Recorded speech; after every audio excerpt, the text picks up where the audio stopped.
Finally, I'd like to invite Olly to share with us.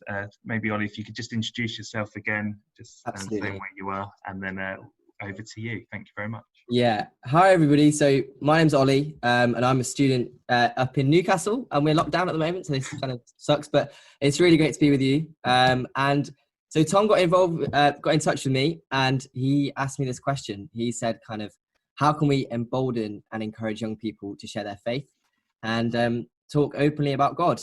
And the first thing I kind of thought when I was asked this question is, why is this even a question? Why should we come asking this? Because it's a great question, isn't it? Like, we come, as you all have probably today, with this question: how and why should we embolden and encourage young people? And I think below this question lies our responsibility as Christians to do as we're told.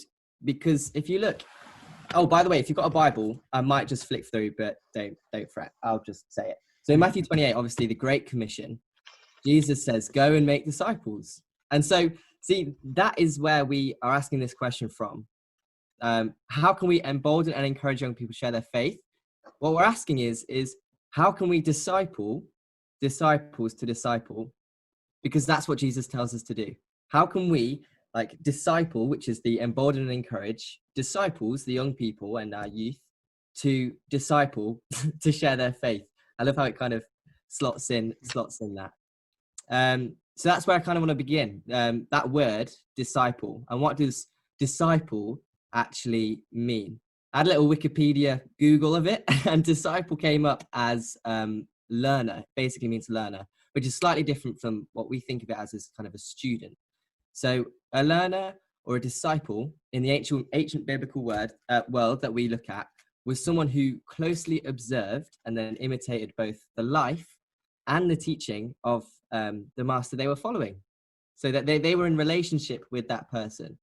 So when we say we want to create disciples out of these young people, what we're saying is we want to help them form apprentices who learn to observe and imitate Jesus from a space of awe and wonder. That's what we want. We want them to be in awe and wonder of Jesus, because from that, they start to imitate him. And that's really the question we're asking.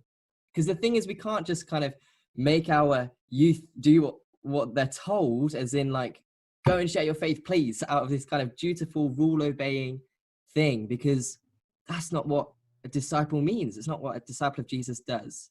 Because a disgruntled, dutiful, rule-obeying young person is actually what it means to be a slave to religion, not someone in relationship with Jesus. So yeah, I just want to say that we want to create those apprentices who learn to observe and imitate Jesus from a space of awe and wonder.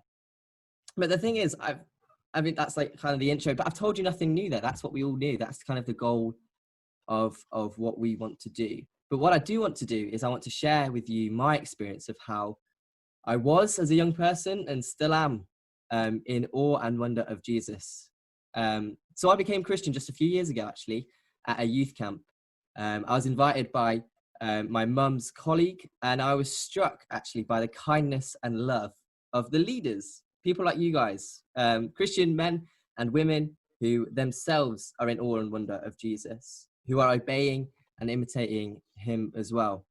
And what filled them overflowed into me and the youth around us. And it is those youth leaders that really did it for me. And so what we want to be is we want to be Jesus in our lives and Jesus in the lives of the young people, for us to overflow into their lives. So back to 2014. So I didn't go back straight to school and share my faith boldly. That came a few years later. But I'll tell you what did happen. I started to go to church regularly. I got involved with my youth group, a community of Christians. There were 3 of us, and we mostly just ate biscuits, played double, and read the Bible now and again. But the key thing that my youth leader did was he wanted us to fall in love with this book, using the word of God to root us in our faith. And I mean, that was kind of the main thing we did during those sessions. But I came back from this youth camp, and the main thing I did during these sessions was I asked thousands and thousands and thousands of questions because I was really struck by this God, this man, and this book as well. And I was in this kind of state of wonder. And maybe, I don't know, in your youth groups, you might have someone like that, someone who just won't stop asking questions.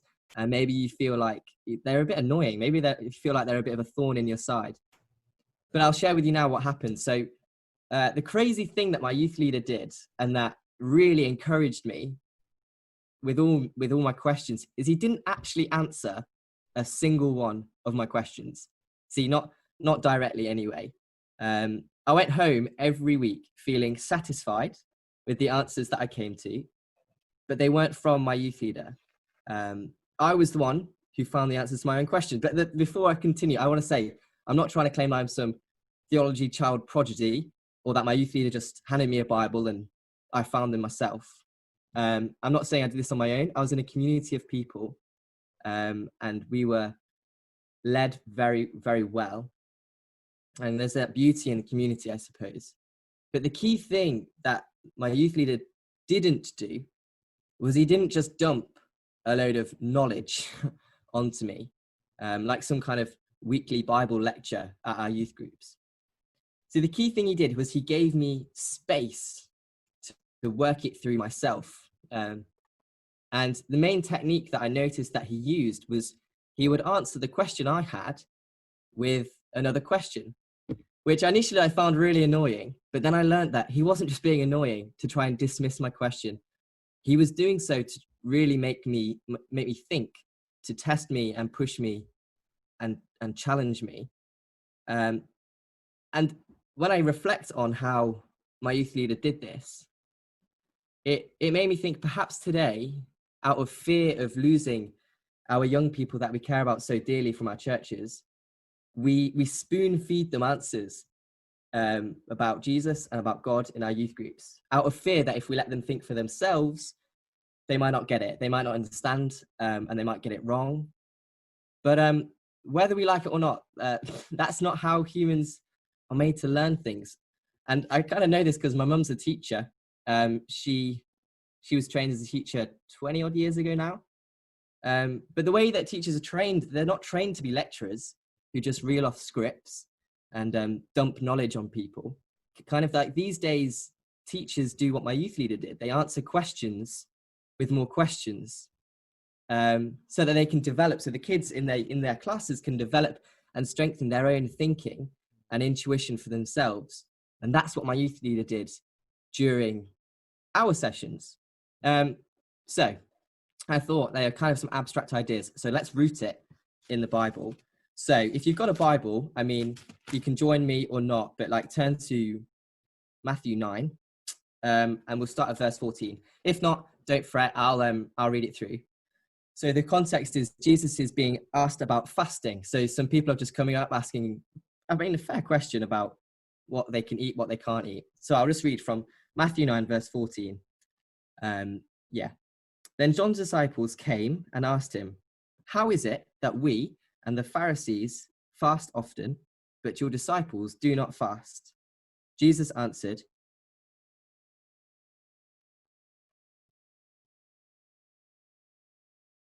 I love looking at these examples because I just love to imagine the faces of the disciples when, or not the disciples, the people who come and ask these questions. They come asking a fair question about food, and Jesus turns around and starts talking about a wedding and the bridegroom. And I mean, it seems very weird, but actually they got their answer, didn't they? Jesus isn't just dismissing their question, talking about whatever he wants to talk about. They get their answer. But the key thing that Jesus did was he made them think, so that once they got it, they truly got the real answer that they were looking for.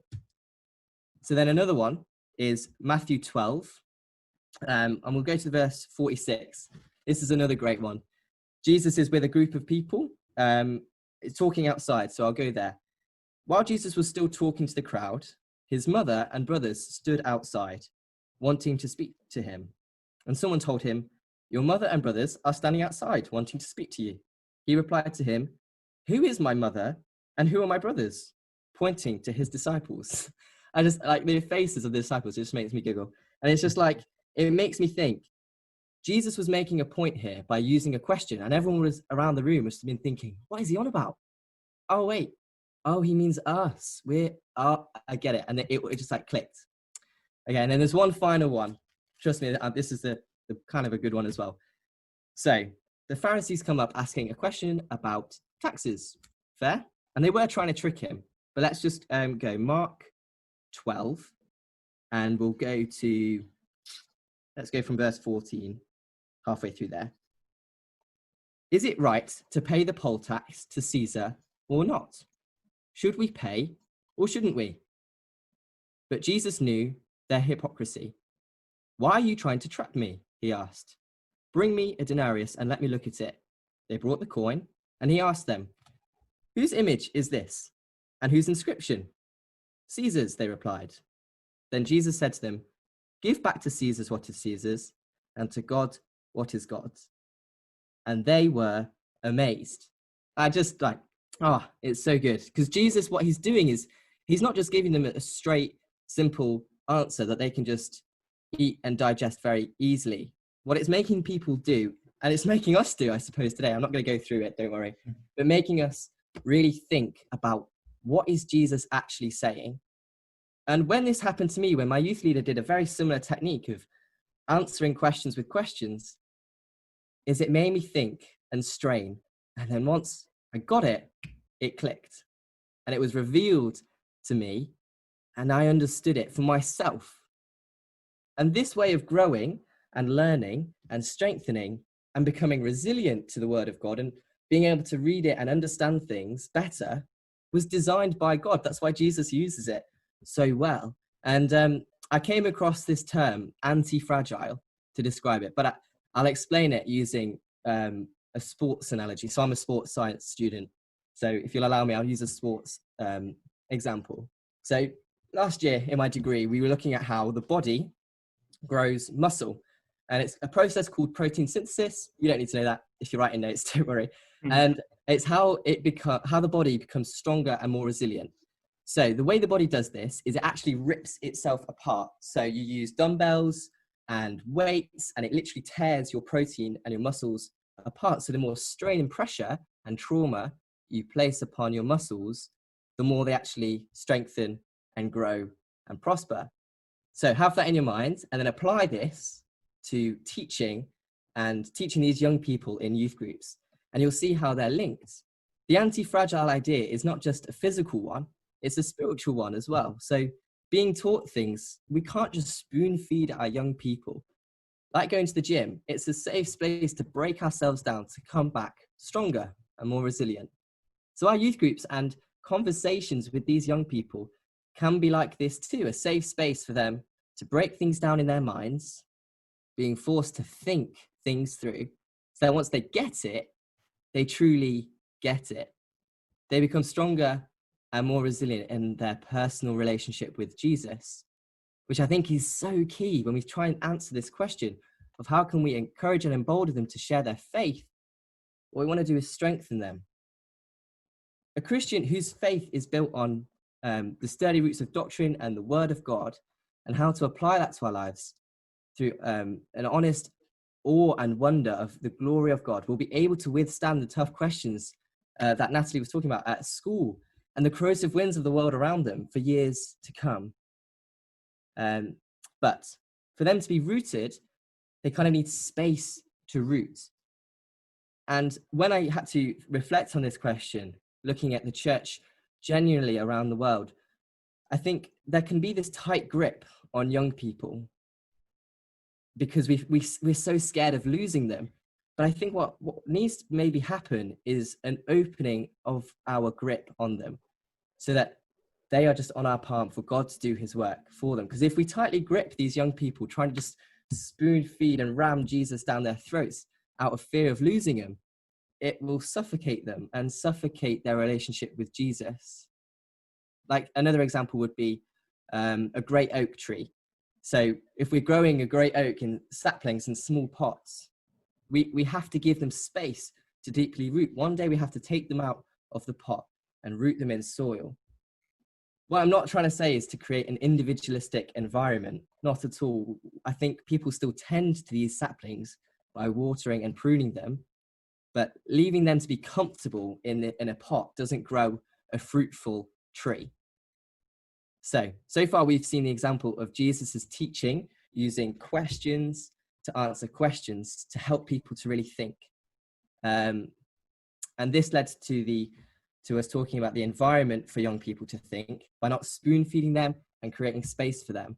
And then finally looked at that anti-fragile idea, which tells us why this is such an important way of doing things, the way that we were designed to learn things. And yeah, but the main thing as well to think about is us as leaders. We are the ones who, if we want to try and make these young people be in awe and wonder of God, we too have to be in awe and wonder as well. And so I think that is where the answer lies for our question. How can we embolden and encourage young people? Give them space to first discover and then to be in awe and wonder of Jesus.